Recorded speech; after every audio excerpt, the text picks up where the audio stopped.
लालची किसान की कहानी। एक गांव में रामू नाम का एक किसान रहता था। उसके पास थोड़ी सी ज़मीन थी, मगर वो हमेशा ज़्यादा कमाने की लालच में रहता था। वो कहता, अगर मैं ज़्यादा हासिल कर लूँ तो मैं सबसे अमीर बन जाऊँगा। एक दिन रामू को एक जादुई बीज मिला। किसी बुज़ुर्ग ने कहा, ये बीज जितना पानी पाएगा इतनी ही फसल देगा, मगर लालच न करना। रामू ने बीज बो दिया।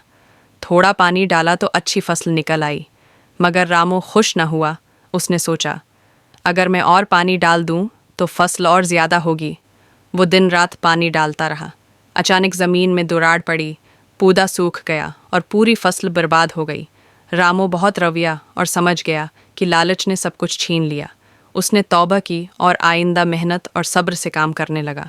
कुछ वक्त बाद उसकी फसल फिर अच्छी होने लगी। सबक: लालच बड़ी बुला है, सब्र और मेहनत कामयाबी की कंजी है।